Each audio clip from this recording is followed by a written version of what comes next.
Okay, so let's kind of regroup. Those of you who were here earlier with the meditation, let's all try to, once again, kind of bring our mind inward so that we can not be somewhere else, planning for what we're doing later or still thinking about what we were doing 5 minutes ago, and really settle into our seat.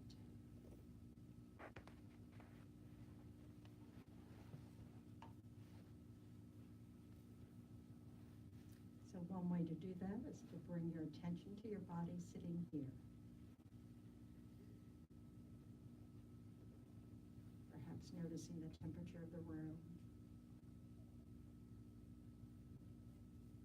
the sound of my voice.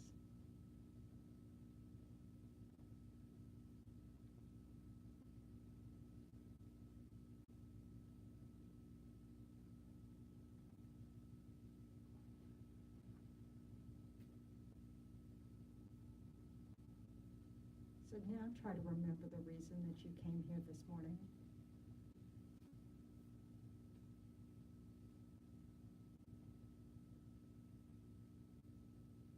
And set a positive intention by using that reason. Set an intention to use your time well.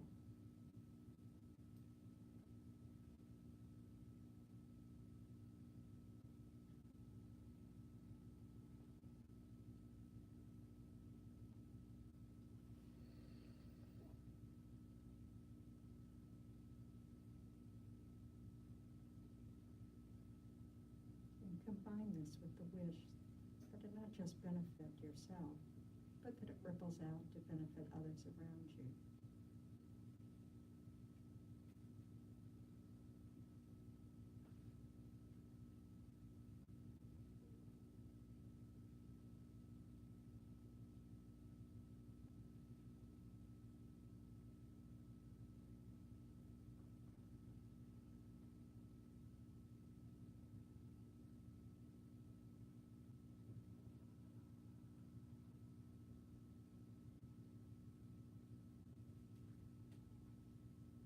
And then find the sensation of the breath. The tip of the nose, your belly rises and falls. And just place your attention on that sensation. Allowing the thoughts that come and go in the mind just pass through like clouds in the sky.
Just check your body for any points of tension.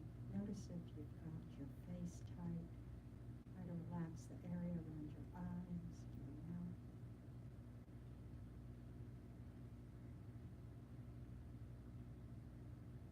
Try to relax your neck and your shoulders. can just help to breathe into those spots.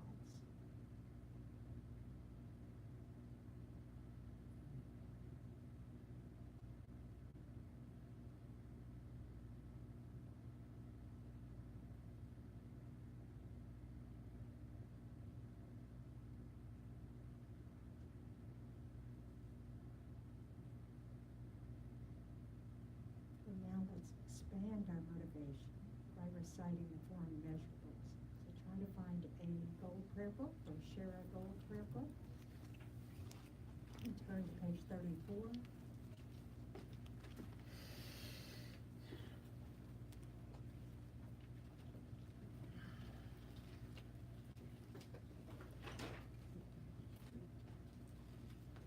And with the mind that recognizes that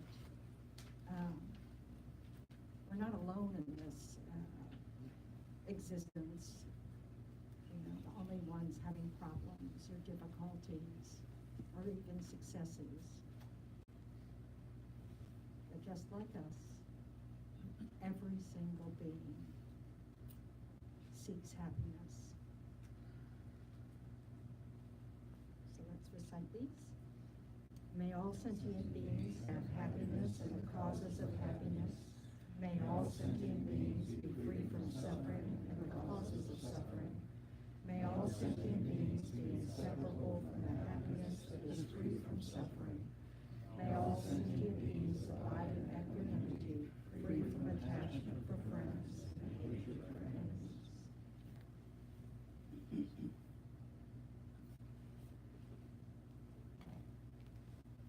Wouldn't that be nice if we had all attained this state? How are we doing? Excellent. Oh, let's go home.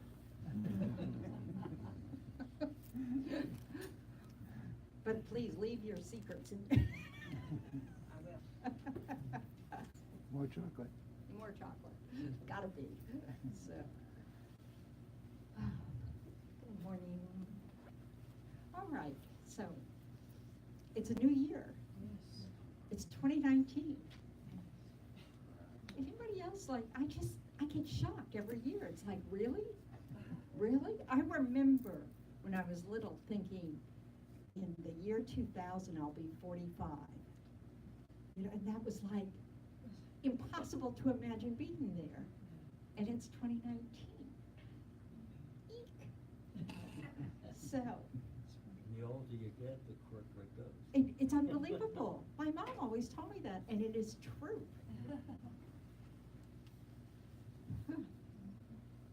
However, what's interesting is if we act more mindfully, it won't be like that.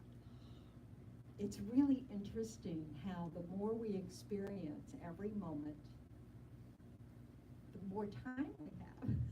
It's like, it doesn't go so fast. That's when we start to be aware of, waiting at the stoplight is longer than we imagined. Or the 3 minutes is actually quite a long time. So we don't want to discover time and be just when we're waiting, when it annoys us to discover that 3 minutes takes a long time. We want to discover there actually is a whole lot more space in our time throughout the day, whether they're happy moments or, waiting moments or whatever.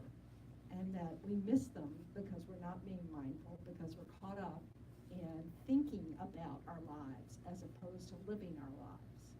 So, and that's a disadvantage, because we miss things. And then we have to play catch up because we weren't really present for the event. And then we have to kind of think about what happened. Was I even there? Anyway, so. What does that mean when we're getting older, then we're less mindful? I think we have more that we are responsible for and that we think about, or more things perhaps that just hurt. And we're distracted a lot. I don't know. Yeah. And also the fact that we're familiar with so much of what we're doing that we're not really being aware of the difference between it now and yesterday. You know, like when you go to take your daily medicine, you go, did I take it already? Because you're so familiar with it, you can't, you know. But it also means you're not noticing The differences. what you're doing because you can't remember. Yeah. One explanation I heard that was very interesting. It's the dilation of perception of time. When you're like 9, 3 years is a third of your life. Mhm. When you're 60, it's only much less. So. Well, I don't remember most of my life, so it shouldn't matter. You know, so, you know, but it's this, but I do know that when I'm being very mindful, I remember things, which of course, that's what mindful means. I mean, in Buddhism, the word mindful just means remembering. You know, like, I'm remembering what I'm doing right now. I'm remembering why I'm doing this right now. All that kind of thing. But when we're being more mindful, that allows us to experience each moment. You know, we're not just experiencing our thoughts. We're actually, you know, we're getting the whole package. So, what does mindfulness mean to you? What does practicing mindfulness mean? Paying attention. Paying attention. Okay. What are you paying attention to? Whatever's happening. What does that mean? Be in the moment. What did someone say? What? Be in this moment. Being in this moment. What does that mean, though? Be All right, conscious. we've got more people being conscious, all right? To me, it means concentration, really focusing on whatever it is I'm doing or thinking with my quality and who am I doing this for, you know, my accountability. So it's got lots of parts. Lots of parts to it, yes. Okay, so, you know, like we notice what our body's experiencing. We notice what our mind is experiencing. So that requires us to like be noticing what's going on in the mind. So it's not just being aware of the body. You know, it's not just being aware of the sensations, the physical sensations we experience with the body. It's also being aware of our state of mind, or just the mind itself, being aware of awareness. So how can we practice that? What are ways to get familiar with that? Yes. Meditation. Meditation is a good way to practice, because you aren't doing anything with the body other than sitting. It gives you an easy thing to focus on. You're not, you know, it's not like when you're driving. You know, we have to, you know, one of the reasons why people who, when they're beginning to drive, are a little more accident prone is because they're having to, they're not so familiar with every step of the driving process that, you know, they have to really remind themselves to check the mirrors, to check, you know, to make sure. I mean, I remember when I was learning how to drive, I came to this stop sign, you know, and I stopped, and then I went forward, and the driver person, you know, slammed on the brakes and said, "You have to yield also," because there was a car coming. I was like, "Oh yeah, that's right. It's a two-part issue." So, you know, so meditation, by meditating, we get faster at it. You know, it's an opportunity to practice. How's that? Good. Okay, good. Now I don't have to hear. So this is good. So it's a way of practicing so that we get much more familiar, get the hang of it, so that then we can bring this awareness throughout, you know, to whatever we're doing throughout the day without it slowing us down or without us falling. Have you ever seen a group of people mindfully walk for the first time? They discover they don't know how to walk, you know, because they're trying to be so mindful, you know, and then with each step they kind of wobble, you know. it's just like going back to being a toddler, you know? And it's because they're not letting their automatic, you know, their body memory work, you know, to walk. So it's this, and this is, you know, when you're trying to bring awareness, you know, you become aware that you are unaware, and it throws you. So practice helps. So it's helpful to pick some things like meditation, where you really allow yourself to settle the mind and just be aware of the body sitting there, of the mind sitting there, of just being there, without any other tasks to do, without following whatever thoughts come up, just letting them go. And just becoming familiar with your awareness.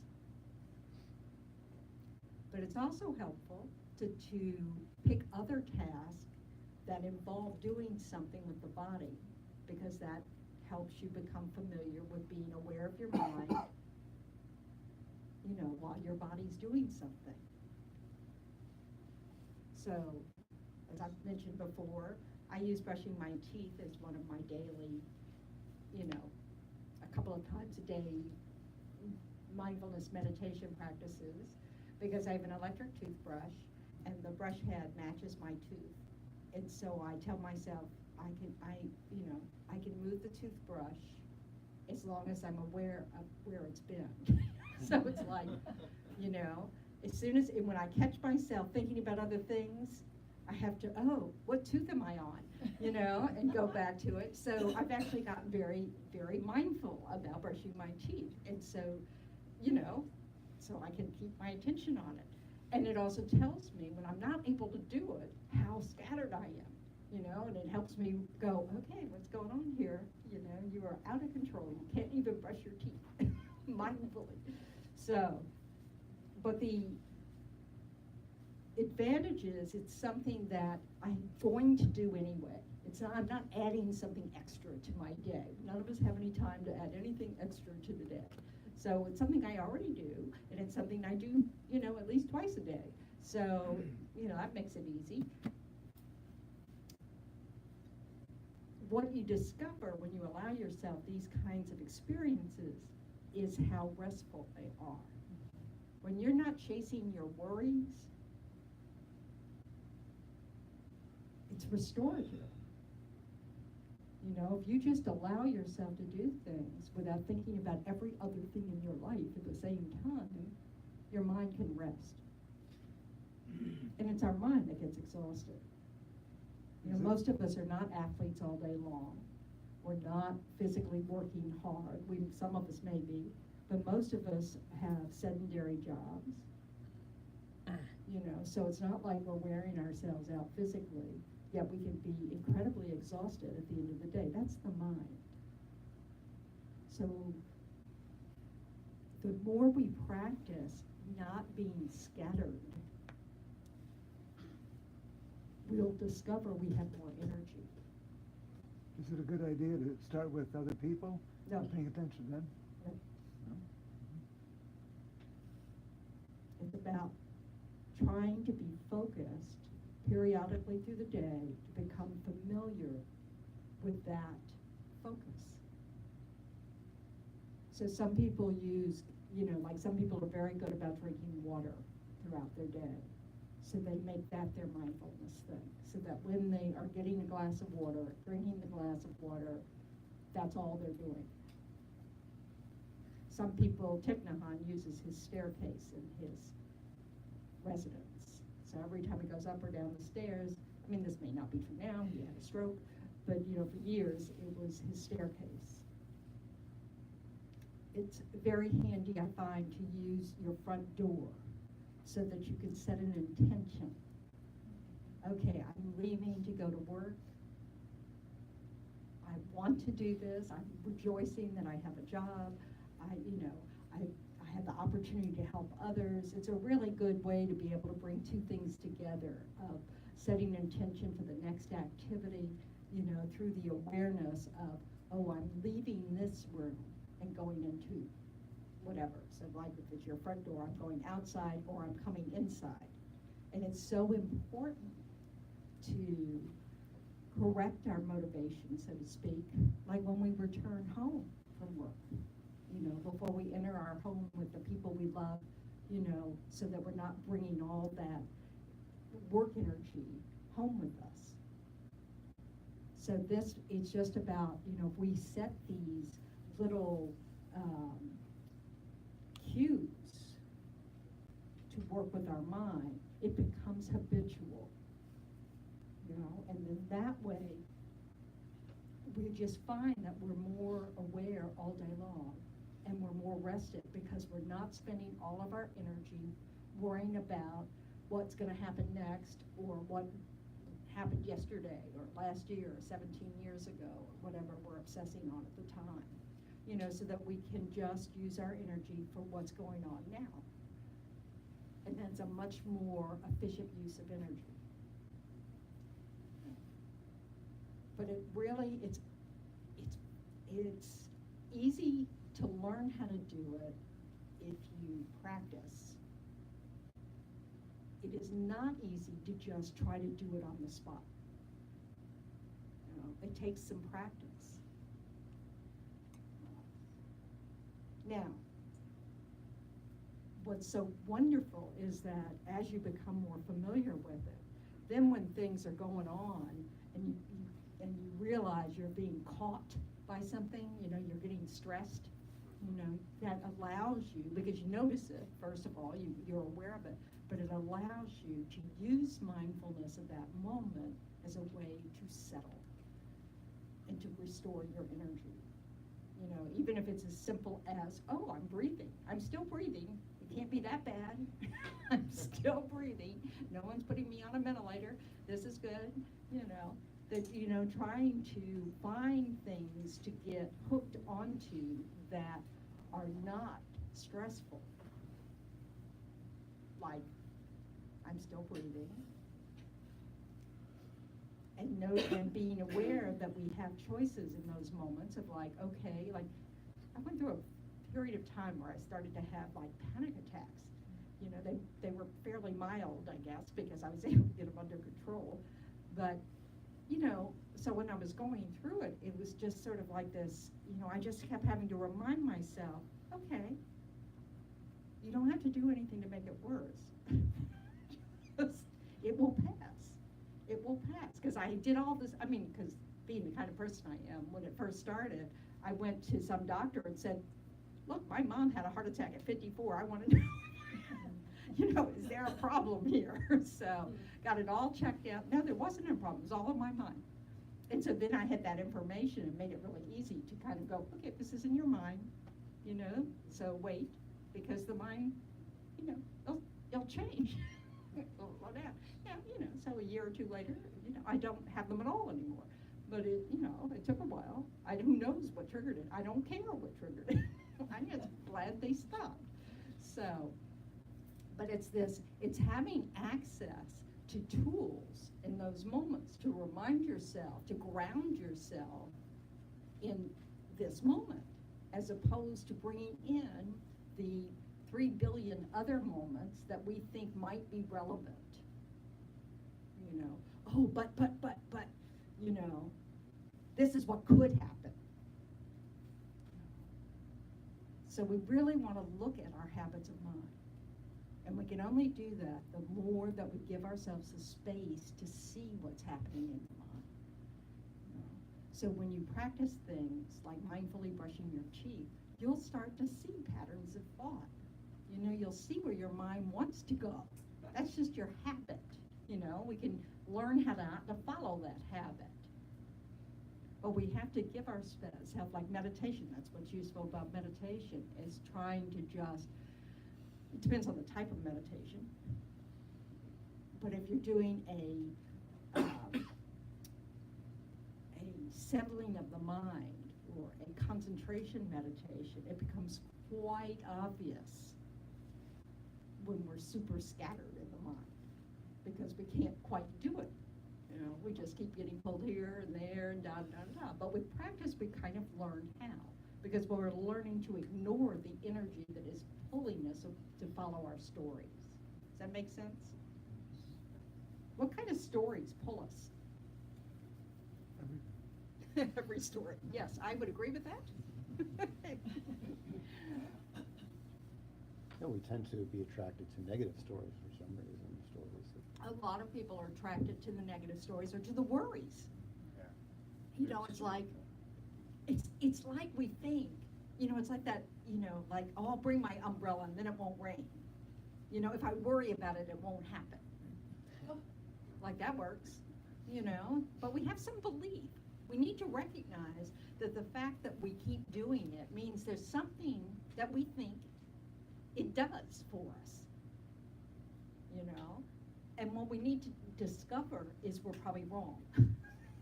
Probably not doing anything for us except tiring us out, you know? Well, I think it's problem solving sometimes, but it's applied to the wrong thing, I think. Well, I think problem solving isn't worrying. And we need to become skilled in knowing the difference in our own mind, our own style, because they're not the same thing. Worrying is a sense of being out of control, that I don't know what's going to happen, or if this happens, you know, I think it's going to be a catastrophe. It's really a certain sense of, you know, A lot of anxiety, it sounds like. anxiety and helplessness and wanting to know the future when you can't, you know, those kinds of things. Problem solving is you know what the problem is, and now you're trying to see if there's a remedy to it, a solution. They're different. Control, like fear of like not being able to, you know, like have control. Yeah, well, you have a tremendous desire to control things because we're afraid of not being in control. And what we want to discover is we never were in control to begin with. That the thing that we have control over is our response. And some of it is, you know, what we call instinct is automatic in the sense that, you know, we see a tiger coming at us, we run away, or we shield ourselves in some way because we know that this is dangerous.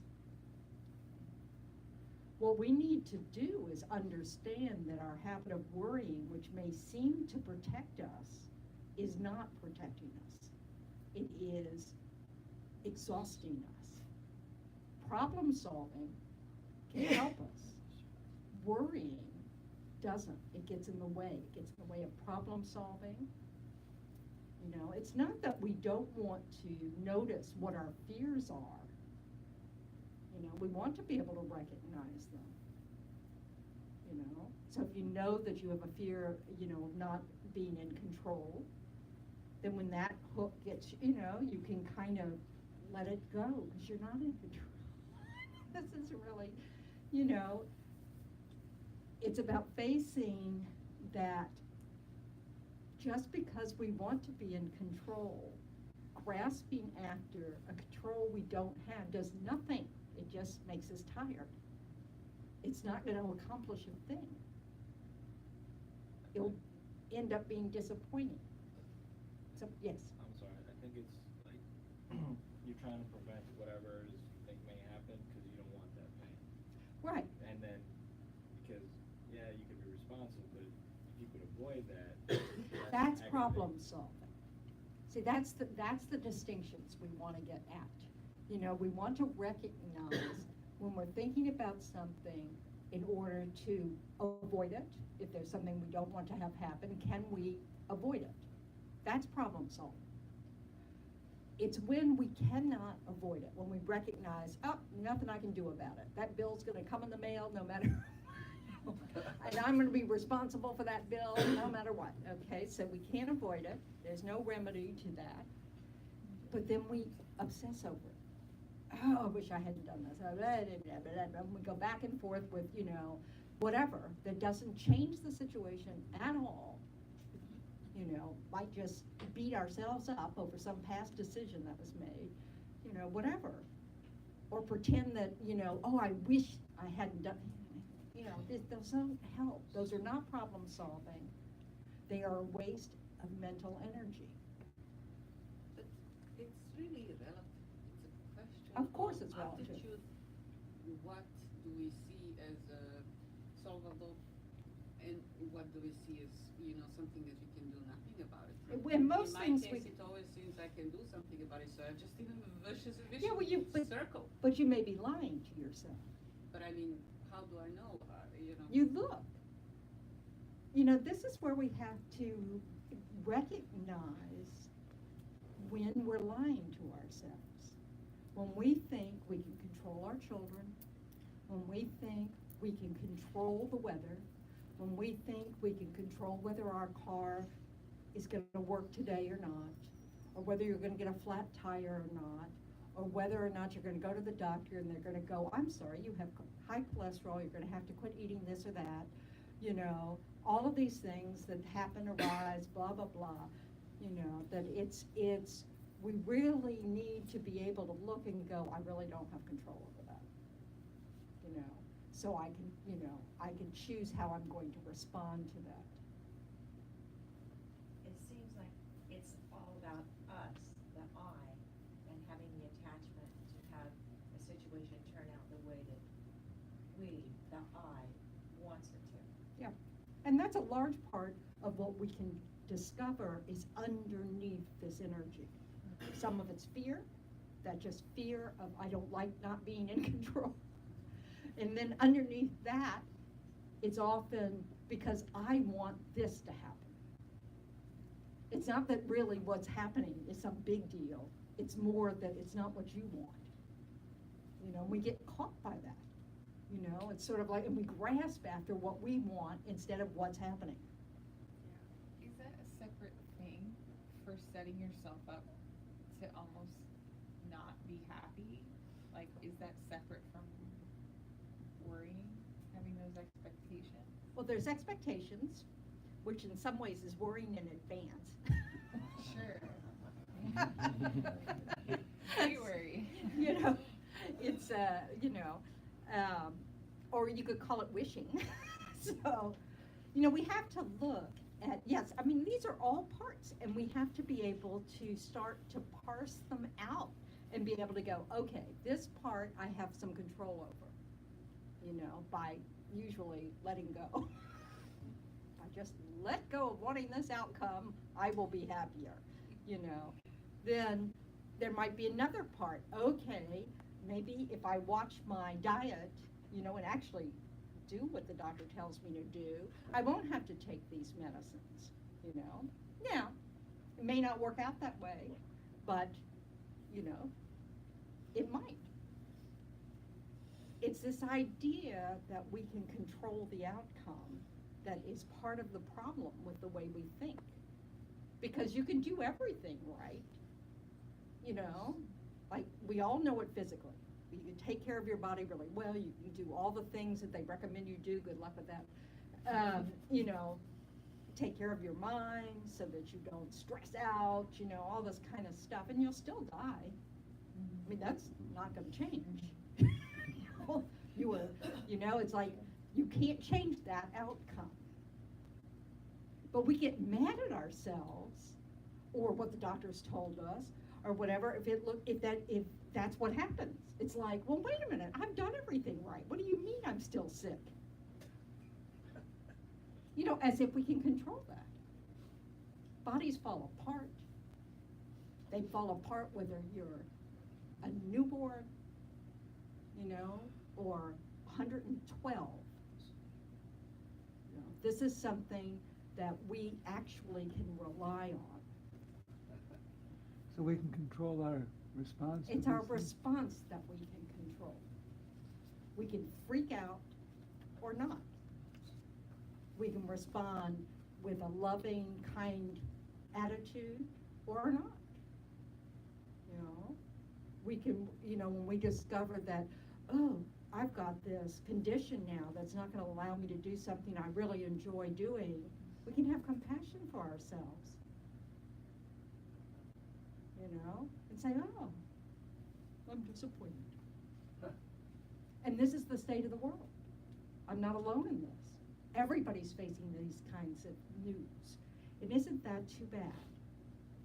You know, and have compassion for us all being in the same boat. So we can have compassion for somebody, you know, for some athlete who's gotten injured and nothing changes in his life except his sport. you know, and it's kind of like, oh, get over it, you know.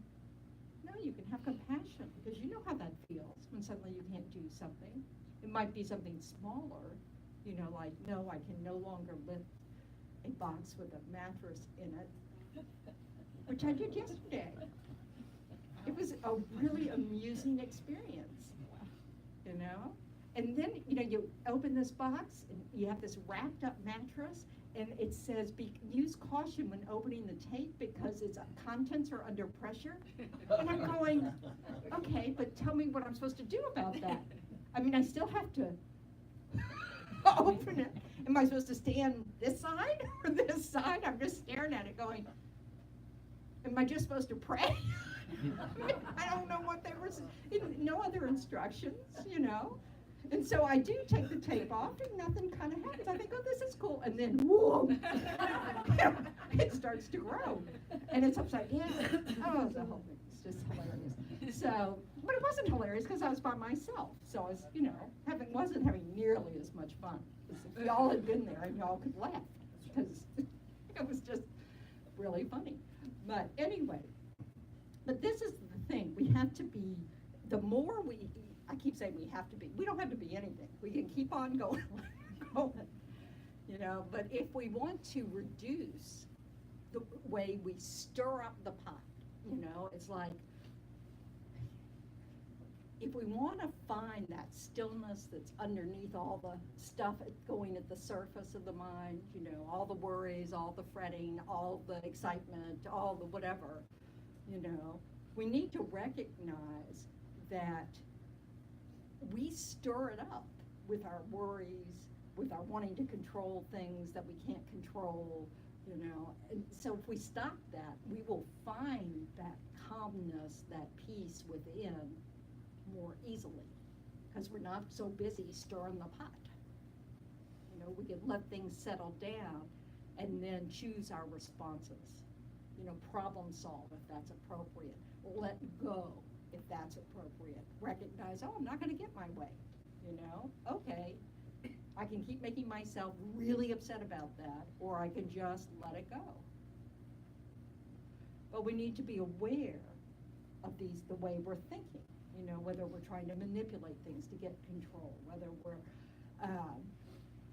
unhappy and we think it's someone else's fault, you know, whether we can start to look and say, you know, am I really just trying to control an outcome? Am I afraid of what could happen?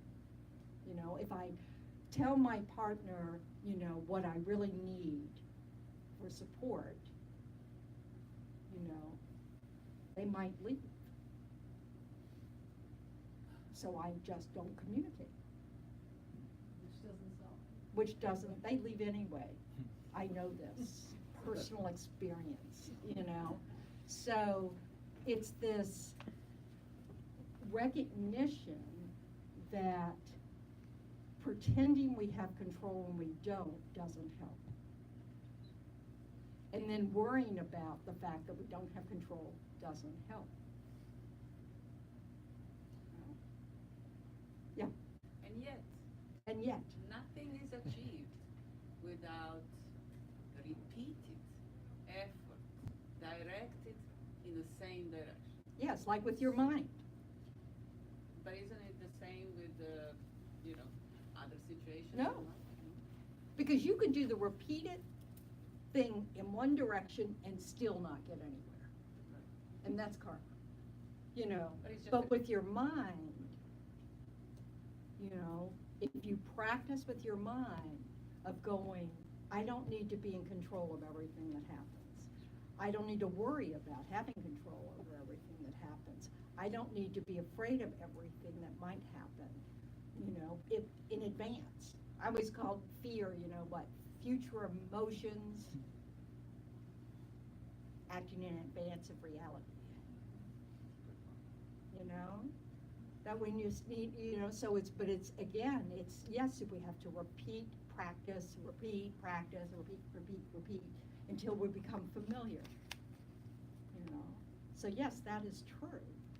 But it's like, no matter how many times you plant a mango seed and put all those you know, the water and the nutrient, you are never getting an apple tree. Not gonna happen. Because you started with the wrong substantial cause. So if we have the wrong assumption about how something can unfold, no matter what we do, it's not going to come out like we think it will, because it cannot come out like we think it will. Yeah.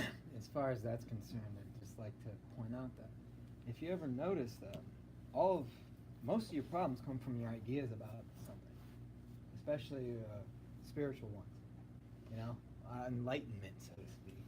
How am I supposed to project about something I don't know? Well, Chris, You know, like, Yeah, I mean, you I know what I think- mean? Like people get caught in that. You know, like I want to get to this place, but I don't know that place, so I can't, you know, say, hey, this is how I'm going to get there. I have to rely. and this is what the intention is about. A lot of people confuse goal setting with intentions. That is confusing. Yeah, but they're not the same thing. We need a whole bunch of intentions to attain a goal. Intentions are just, I intend for the next hour to listen to the Dharma. You know. It isn't, I'm going to spend the next hour listening to the Dharma so that in 3.2 eons I'll be a Buddha. That's a goal. That's a goal. I've already passed that goal again and again and again. You know, so, and then, you know, then, and especially in our spiritual intentions, they're about our inner process. You know, I intend to do all my chores that I need to do today without yelling at my kids. You know, I intend to, you know, whatever it is, but it's really about who we are while we're doing something.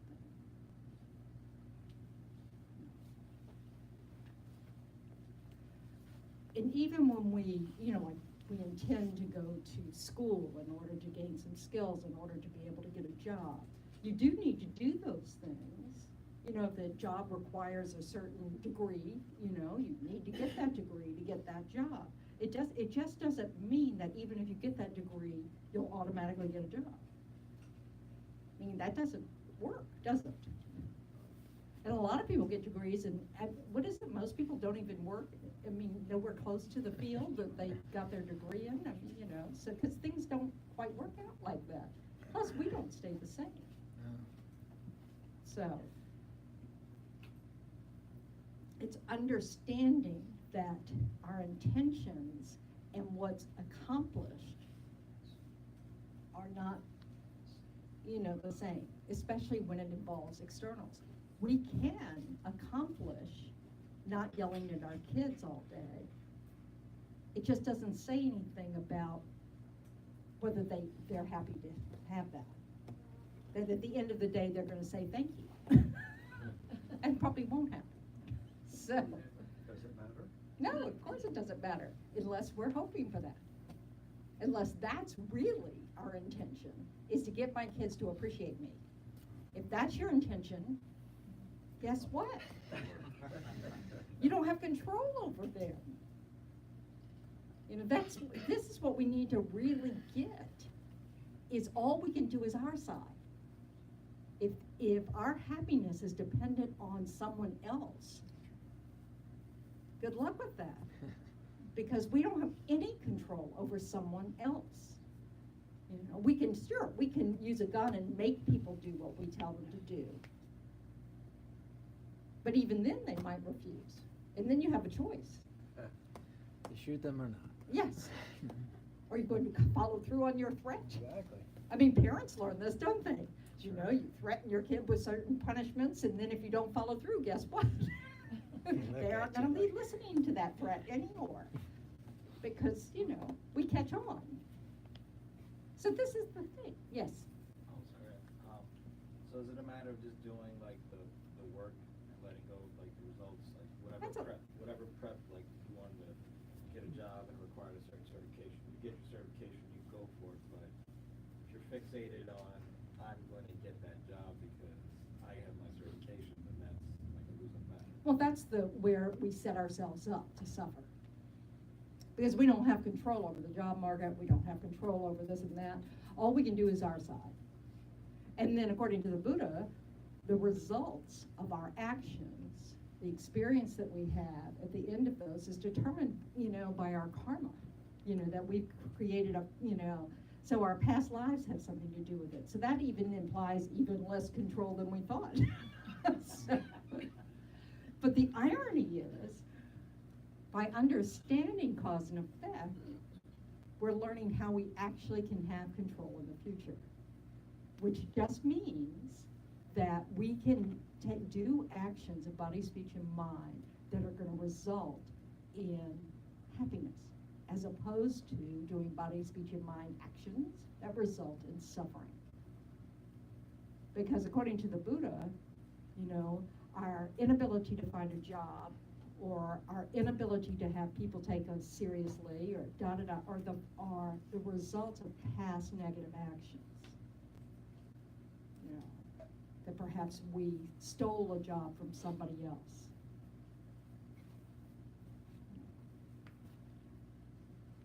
Or we lied in past lifetimes. So even though we're not lying now, we're not seen as trustworthy. This doesn't mean it doesn't matter what we do. It means that if we want to be seen as trustworthy, we give up lying. If we want to have resources, we practice generosity. Fortunately, these things are mental habits, not physical habits. So that you can, like monks and nuns, aren't generally wealthy, especially if they ordained young, and yet they're encouraged to be generous. So it's about the mind of wanting to share, to wanting to give, to where that's where your mind always goes. Oh yes, how can I give? And so, you give the Dharma, you give help, you give, the little bit of money you may have, so that in the future you may have more resources. They always use examples of monks like, offering really kind of yucky incense early on, but eventually, because of their mind of generosity, they can offer really fragrant, pleasant incense. Since I don't like any incense, I'm at a really bad starting point. But this is, so the point is that what we can control is our mind, our attitude, to a certain extent, our actions of body, our actions of speech. And if we would let go of the emotional contract we often have with people of saying, yes, I'll be nice to you if you're nice to me back. Or I've done enough for you, this week it's your turn. If we can let go of that sense that there's a scoreboard going on that involves someone else. There is a scoreboard going on, it's your own karma, but there's nobody else on your board. You're it. So it's, all we can do is take care of our side and let go of the rest. And what's so interesting is you discover that that's the part that is most important. That's the part that gives you the ability to sleep at night. Is feeling like you've done your side. You've done the best that you can do. Which, since we're not Buddhas, is not going to be perfect. It's going to be full of mistakes and, lack of wisdom and some ignorance and all of that stuff. But it's just that when we apply what we do know, we bring our inner wisdom to our decisions, then at the end of the day, we can be comfortable regardless of what happens. And we learn from our mistakes, you know, we realize, oh, I thought that was the best thing and it wasn't. You know, so maybe I need to let go of thinking I know what's best for others. Stuff like that. But it takes a lot of practice, yeah, go ahead. I wanted to ask, when you talk about goal and intention, I guess I'm still lost on, is it good to set goals, you know? Is it good? Depends. Right. You know, So if you what want to would be be, the you point? know, a mass murderer, no. Sure. Yeah, I mean, so it depends. Depends on what your goal is. It's But wonderful to strive towards virtue. Yeah. You know, it's that is, you have to look at what's underneath. You know, if your motive is, you know, like all those scandals, you're too young. Remember the scandals of like Jerry Falwell and, yeah, Refugee.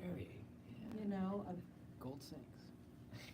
you know, people who were, Remember that guy. you know, outwardly very religious or spiritual, and you know, and it turned out that their actions didn't match their words, or that they were really in it for the money. You know, so you know, it's that's not virtuous. Doesn't matter what you do, if you're doing it to elevate your position in the world, for out of pride, out of the desire for fame, out of your desire for infamy, you know, whatever, you know, whatever's driving you, if it's something about, you know, some gain for yourself, in whatever way that is, that's not going to be, you know, end well, shall we say. So it depends. It really depends. It's not about the goal that's really, you know, it's not, of course we have to plan. We didn't, you know, we do have to plan. It's that we, not only do we plan, then we grasp hold on it as if it's etched in stone. And that's where we get into trouble. You know, I remember Sister John Gong, was Thich Nhat Hanh's right-hand nun, says, you know, she, in the morning, she would plan, you know, she'd spend, you know, 10 or 15 minutes looking at what she needed to get done that day and what was going to be happening and blah, blah, blah. And then she'd go on with what actually happened. It's not that she didn't have a plan, you know, but that's, you know, she also knew that that's all it is a plan. So it's learning how we can, it's about setting these intentions of, you know, what's really important. I want to, if you want to live, you know, according to what really you value as important, then your intentions need to reflect that. You know, that's how we can, by being more intentional, we can be more satisfied at the end of the day. Yeah, go ahead. Sorry, I just get confused, like, if, you know, I understand that setting a goal is maybe to motivate intention for like a virtuous end, but if you can't, if there's no guarantee that a goal that you set is going to have the outcome that you want, then what's the point? The Right. point is that you're living your life now and you want to be happy in this moment. Yeah. That's the point, is can you live with yourself in this moment? And if you can live with yourself in this moment, and the next moment, and the next moment, and the next moment, then regardless of whether that goal happens, you know, you're okay. That's why the goal can't be what you're holding out for. If you think, I'll be happy when, you know, it's not true. If you're not practicing happiness now, why do you think you're going to be happy then? You know, happiness is not this external thing. You know, so if we're practicing suffering, if we're sitting there always noticing what's not right, what's not wrong, oh, and I didn't do good enough today, and blah, blah, blah, then we're making ourselves miserable, and that's how we're going to stay. because it's not about here. You might achieve all sorts of things that were on your goal list, but if you haven't been practicing with your mind, then, you know, you're not going to be any happier. So we want to look at what's important to us and try to make sure that no matter what we're doing interferes with that. That's the point of being intentional. You know, it's like, you know, I may want to, I may have an idea of getting all sorts of things prepped for Tuesday night's class, you know, and I'm going to do this and going to do that, you know, and blah, blah, blah. And then someone calls in crisis, you know, and so I can choose, okay, what's more important to me. So we can, you know, we can't schedule people. So, you know, we have to, you know, if people are important, if your relationships with people are important, then you need to recognize that you can't schedule people. You know? I mean, if you're a therapist, you can schedule appointments, but that's not the same. Even then, you have crises that come up, and you can't, you know. So it's about recognizing, you know, you may have a long list of things you would like to get done today, but then, you know, your child comes home and, you know, it is in crisis. And you can say, well, I'm sorry, I can't talk to you right now because I have to get dinner fixed and I have to run this errand and da-da-da because your brother has to go to the soccer game and da-da-da-da-da. Or you can, you know, recognize what you think is important and choose from that space. There's not like a right answer. It's more of just coming from that, your intention. What is it that you intend as a parent? Or what is it that you intend as a friend? Or as a nun? Or as whatever? I mean, you know, so it's about getting our lives congruent with what's important to us. You know. As far as the goals and the intentions, for me, I realize that a goal is a little rigid, you know, and it's also at the end of something. Yeah, that's, yeah. Whereas the beginning is the intent, you know, and my intent is to do well for you, per se, and to help you understand this well. If you don't, okay. But if my goal is that, and I don't reach my goal, I set myself up for conflict internally. It's like when the monks used debate, and the nuns, you know, used debate as their system of learning in this tradition, in the Gaelic tradition, in Tibetan Buddhism. And so when the books on how to debate, one of the very first things that it points out is that the purpose of debate is to bring someone from wrong view to correct view. Not winning a debate. It's being able to bring someone who has wrong view to correct view. So if you don't succeed in doing that, then, you know, you need to keep working on your debate. You know, so it's not, it's, you know, it's really, and that's sort of the difference between, is it about me or is it about something more important? Because the part that's about me is winning the debate. I want to be known that I can win all my debates. The part that is about what's important is bringing someone from wrong view to correct view.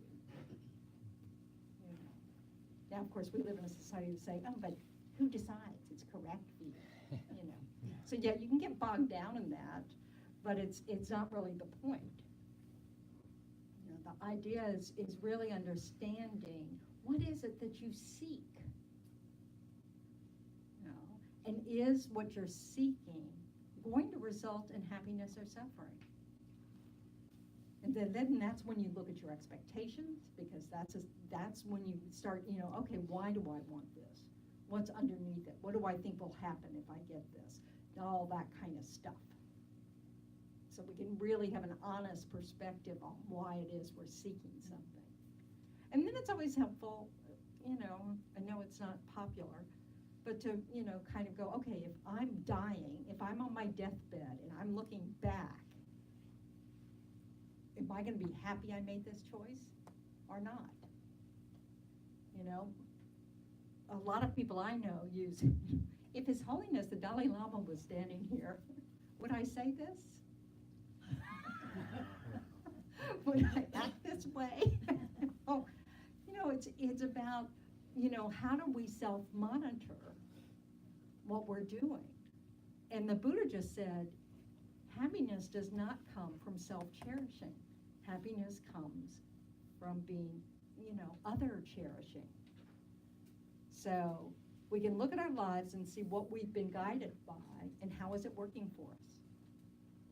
You know, my assumption, and this may be totally wrong, is that if you're here, you're still seeking something. It's, you know, what you're doing isn't unfolding perfectly. You know, so you're looking, you know, you're tweaking, you're still tweaking the, you know, your approach. So what that requires is looking at the approach you currently use and see what, if it's working or not. And that takes a lot of honest reflection, you know, because if we keep going from the point of view, getting what I want is how I get to be happy, this is probably not the place for you. You know, because it's not about getting what you want. It's more of like, you know, how do I want to be from moment to moment to moment?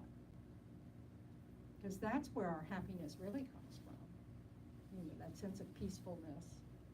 That, you know, so you avoid that end of day regret. You know? So, but if all we are is driven for some goal, this is where goal setting can become problematic, then we do that routine of the ends justify the means. But we have to ask ourselves, can we live with that? With intentions as well, to me, there's the ever consuming daily tasks of intentions of getting the to-do list done, the tasks and things. But then That's a goal. That's a goal, but it could be sort of an intention. But then what we don't do is think of the softer emotive feelings of how does that make me feel? If I get something at the supermarket and I'm in a rush and I'm not mindful about it, how is that really making me feel? So it's more the spiritual softer things that. But who cares what you get at the grocery store? I mean, this is where it really gets down to the nitty-gritty. Because so much of our to-do list doesn't matter. Yeah, we have to eat. Do we have to eat well? No, not really. We just have to eat. You know, we really have to get underneath everything that frames our day. But if you're doing it for somebody else, you're doing That's it for different. your family, that's what I'm pointing out. No, That's you the weren't real- pointing that out. That's a different Okay. scenario. So this is what we have to look at, is that if we're driven by getting everything on our to-do list done, what might we sacrifice? Oh, the considerations of how others feel, Or many just things. just noticing Everything. others at all. Because we're so oriented towards, I don't have time for this, because I've got to do this. You know? So we want to make sure our priorities of to-do is things like, I want to treat my family well. I want to treat my coworkers with respect. I want to, you know, these kinds of things. And that within that, I have to get all the chores of daily life done. But I don't want to do them with an attitude of my to-do list is more important than you. That's what we have to figure out. And, you know, we have to be realistic. Sometimes we kind of go, you know, I never seem to get my to-do list done. What does that tell you? It's too long. You know? I mean, hey, we've got limitations. How much we can get done in a day is limited. So rather than pushing people out of the way in order to get that long to-do list done, shorten it. And this is where we have to be really honest with ourselves about what we need versus what we want. And is what we want worth it? You know, all the people who, you know, never retire because they really just, you know, don't want to let go of the paycheck. And then they kind of go, my father did that. My father didn't retire till he was in his 70s, 75 or something. Yeah. And then, you know, it turned out that his wife had like terrible bursitis, all sorts of things. So the things they could have done 10 years earlier, they couldn't do now because the body wasn't going to cooperate, you know. And he said, you know, I did it because I just liked the paycheck. Wasn't, you know, wasn't really any more meaning than that. After all, I've been doing it for 50 years. You know, so it wasn't, you know, there wasn't that, oh, isn't this interesting? No, it's really just that it's boring and it gives me a paycheck. So, you know, we really want to look and examine, you know, how we're structuring our lives and if we're making room for what is important to us. And then really keep checking, why is this important to me? You know, and keep looking. And that's where looking at what you might feel on your deathbed can help.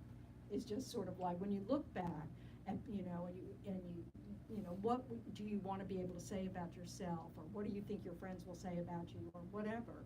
And if you're not satisfied with that, then look at your life now and try to see if you can make things fit together better. Is that making sense? Because it's not about I can't give you right answers of what you should do or not do.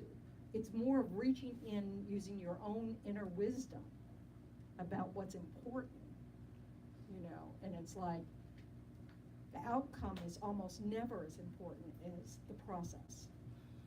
Because after all, what's our outcome? Everybody's outcome.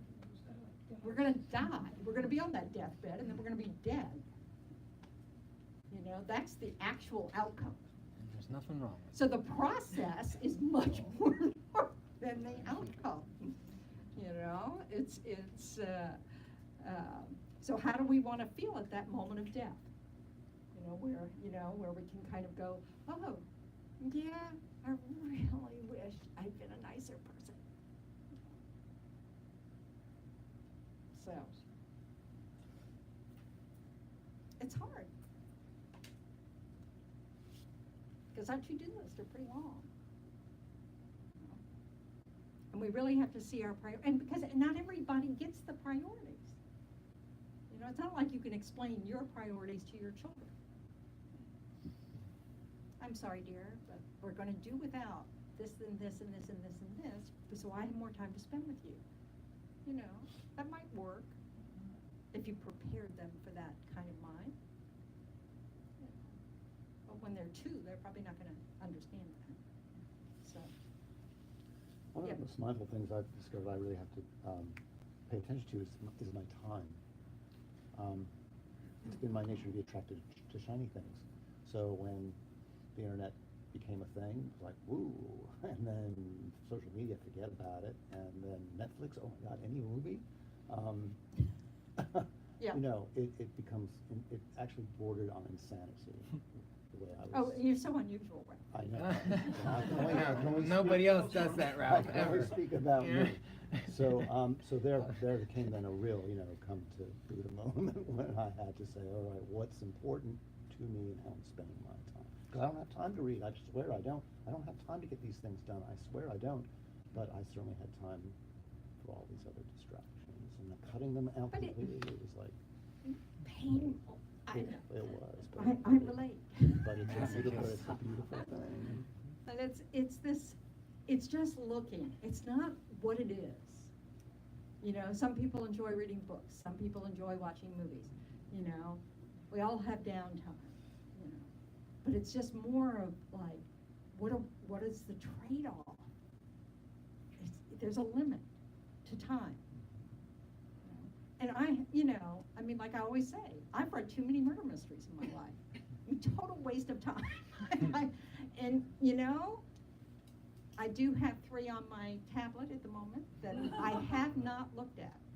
And I keep reminding, oh, well, you know, they're going to expire, because I get them all from the library. They're going to expire, you know, and then I go, good. It's a good thing. Let them expire unread, because they're a waste of my time. You know? So it's a practice. But it's this acknowledging, doesn't make me a bad nun if I read one of them. You know? It's just that we have to recognize that we have limits, and so we have to work within those limits. And if we keep trying to tell ourselves that I'm just gonna rise above my limits, you know, we're gonna keep failing. And that doesn't feel very good, you know? So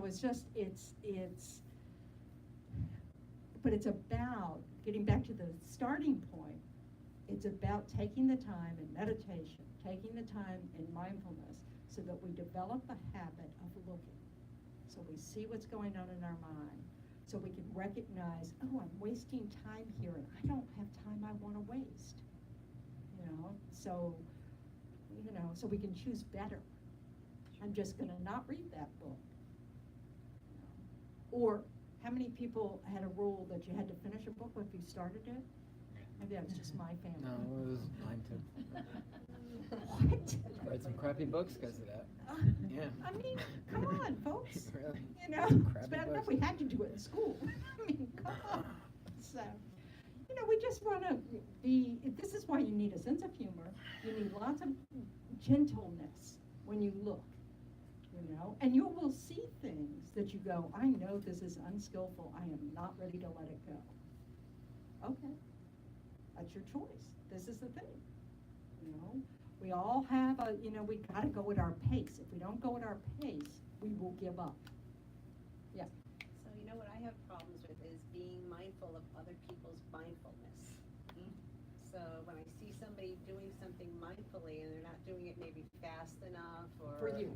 Yeah, and so I'm watching them and I'm saying, you know, I really need to be more mindful now, especially after listening to your talk today, of being mindful of mindfulness, other people's mindfulness. Well, just being mindful that it's their life. You don't get to Yeah. tell them how No, fast or tell you them, do. even just what I'm thinking, you Yeah, know, well, I know. taking a long time to brush each tooth, or, Mhm. you know, or something like that, and you're looking at. Because you're turning it into it being about you.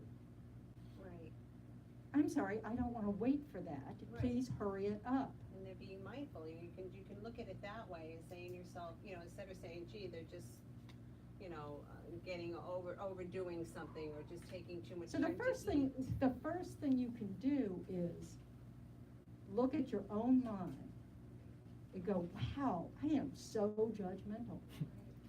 Right, true, That's what's happening, exactly. you know? So it isn't not true. That doesn't sound quite right. Untrue.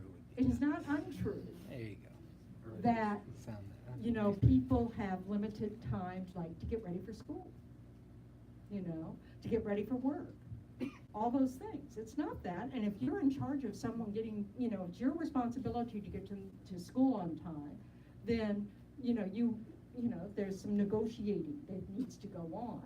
But it isn't about, it can be more about, we're leaving at this time. They get to choose how they spend that time, you know, but it's really recognizing that all this idea that we have in our mind about what someone else should be thinking or how they should do things is wasted energy. You know, it's not needed.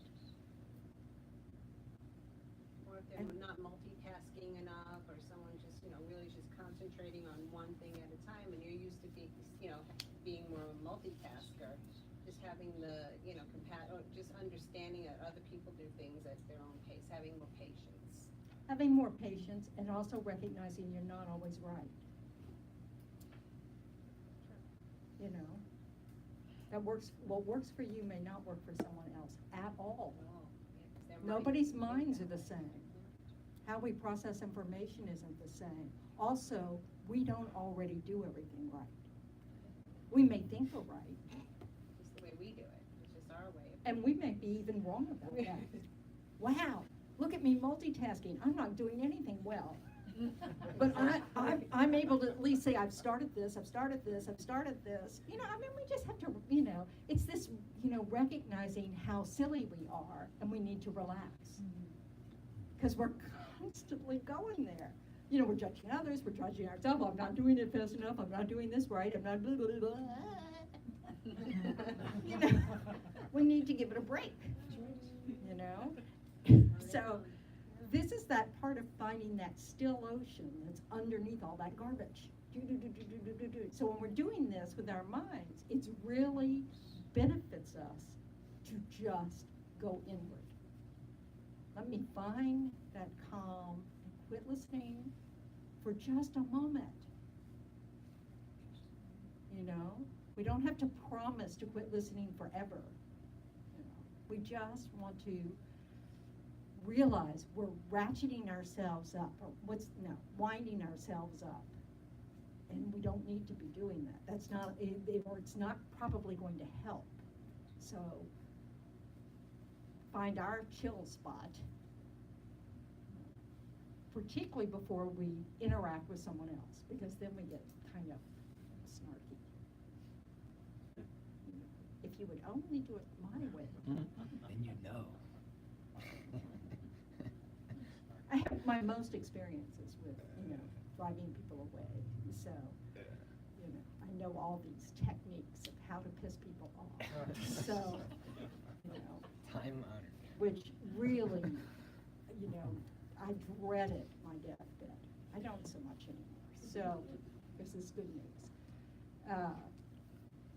But it's about being able to just notice, wow, I'm pushing. I'm pushing here. I have this energy that's really wants to jump in and control what somebody else is doing. Or I'm really afraid of what's going to happen. And sometimes we have to just hold ourselves. Okay, that's all right. You're still breathing, I understand why you're afraid. Have compassion for yourself. This is the truth of suffering. We're afraid. We don't know what we're doing. We can't control the outcome, and have compassion. This is coming from our ignorance, and if we keep working slowly, our wisdom will grow. But we're all in this boat that just is like a very leaky ship most of the time.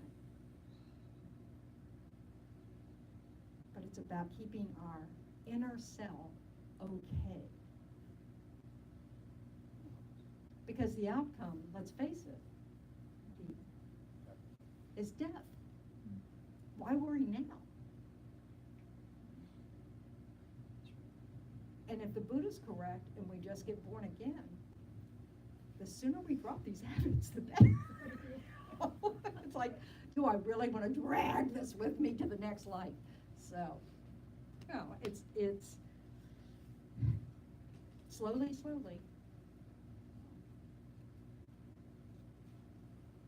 Any burning questions? Yes. Can you add reference a couple minutes ago, like your own pace? Like, the own pace is your expectation of I should be doing this, or just chilling and just saying, whatever. No, it's uncovering, it's discovering what your pace is, which changes over time. I mean, sometimes if we're sick, we have a different pace than when we're well, or if we have lots going on in our lives because of other people in our lives, and we can do, so it changes. But it's about recognizing that, we want to, keep stretching towards where we want to go, but then recognizing that sometimes we overdo it, and so we want to kind of ease up, and then other times we underdo it, and so we want to kind of push forward. The main thing, though, is to develop habits that can be consistent over time, so that we don't do that weekend warrior routine where we do, we go to the gym finally on Saturday, we spend 4 hours, and then we return 3 weeks later after several physical therapy appointments. So that doesn't get us very far. So what we want is to be able to this is why meditation, it's good to do, a few minutes of meditation every single day, because that's what's going to get us there. It's not being able to do a retreat over the weekend and not doing it at all during the week. It's about, now doing both is excellent, but it's really about developing daily habits that benefit you. but going at a pace that gets you somewhere. You know, you do have to kind of keep growing it, but not at a pace that makes you give up and walk away. That's the pace, and it changes. You know, you have to become self-aware enough to realize I am overdoing it right now. I am going to start hating my practice if I keep at this level. Or when we wake up and go, yeah, how many Netflix movies did I watch last night? Maybe I could have done a little more practice yesterday. You know, so we have to kind of, so it's, you know, it's like if you're in a relationship, I have the freedom to not have to take into account a partner.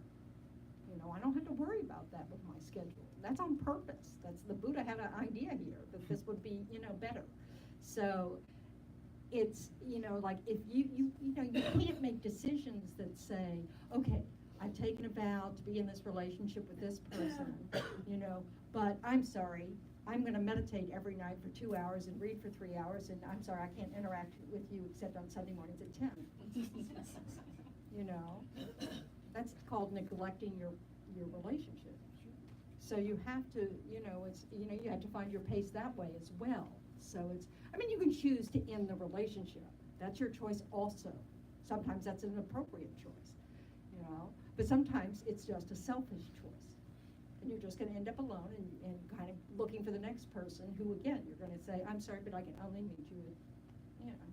So we have to figure these things out, you know, and we do need the input of the people around us. You know, we need to be able to hear what they're telling us and then use our inner wisdom to figure out, you know, what's the solution to this.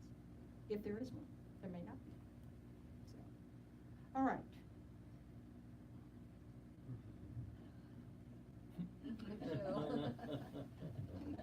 I love getting to that point where, oh, I can shut up now. It's just like, oh, yes.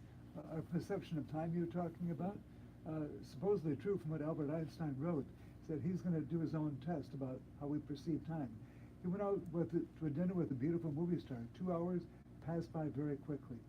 He went home after that and put his behind on a hot plate. 5 minutes went by very slowly. 5 seconds would go very slowly. This is the thing, is that it's not about, but we don't want that dinner with a beautiful partner to go quickly. And it won't if we actually experience each moment. You know, 2 hours will still go by, but it's not that, you know, if we're spending all of our 2 hours thinking, I don't want this to end, you're going to miss it. I wish I'd worn this instead of this. I wish I had ordered this food. Why did I order spinach? Stupid. You know, all these kind of things. That's gonna, you know, you're gonna miss it. You're gonna miss the event. So, and then you're gonna feel like, you know, we never do anything because you missed it. You know, I'm sorry, we just, you know. So, it's that gentle, honest looking, so that we can reappraise, you know, tweak things, and, you know, keep going. Make sense? I'm going to shut up now. Okay, so now we're going to I'm going to read the announcements. I'm not going to entirely shut up yet. Okay, so today, if you're new to the center and have burning questions that you don't really want to talk about in class, just stay after a little while, and I'll do a Q&A with you, with anybody. Our Discovering Buddhism series on refuge continues on Thursday night. We're starting in our more advanced class on Tuesdays. We're starting the Bodhisattva's Way of Life, Shantideva's book, on Tuesdays. And that's good if you've already got some familiarity with the teachings. And then February, Jackie Keeley will be leading a Monday night Meditation 101 class for people who are new to meditation, or new to analytical meditation in the Tibetan Buddhist tradition. Venerable Amy will be here in 3 weeks. She comes usually once or twice a year, and she'll for the weekend, for like 3 days of teaching. Saturday, Sunday, and Monday. So check out the flyer and the calendar.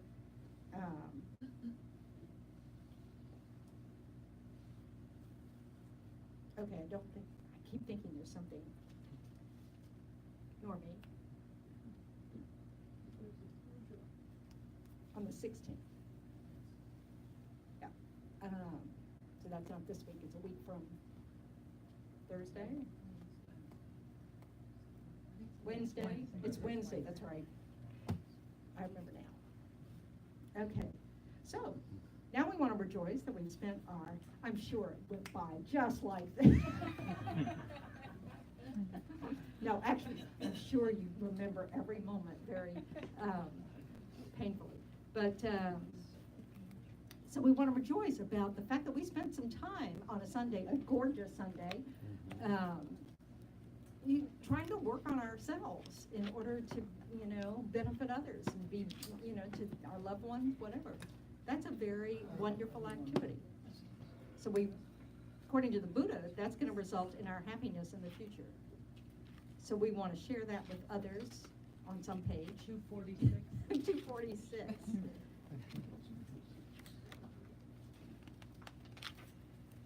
So this is making the wish that our positive results don't exhaust until there are no suffering beings at all. So, may all beings everywhere, plagued by sufferings of body and mind, obtain an ocean of happiness and joy by virtue of my merits. May no living creature suffer, commit evil, or ever fall ill. May no one be afraid or belittled, with a mind weighed down by depression. May the blind see forms and the deaf hear sounds. May those whose bodies are worn with toil restore them find repose. May the naked find clothing, the hungry find food. May the thirsty find water and delicious drinks. May the poor find wealth, those weak with sorrow find joy. May the forlorn find hope, constant happiness, and prosperity. May there be timely rains and bountiful harvests. May all medicines be effective and wholesome herbs bear fruit. May all who are sick and ill quickly be freed from their ailments. Whatever diseases there are in the world, may they never occur again. May the frightened cease to be afraid, and those bound be freed. May the powerless find power, and may people think of benefiting each other. For as long as space remains, for as long as sentient beings remain, until then may I too remain, to dispel the miseries of the world. So thank you very much. Set a positive intention for whatever you're going to do for the rest of the day. And yay. Thank you, Albert. Go forward, yes. Slowly, slowly.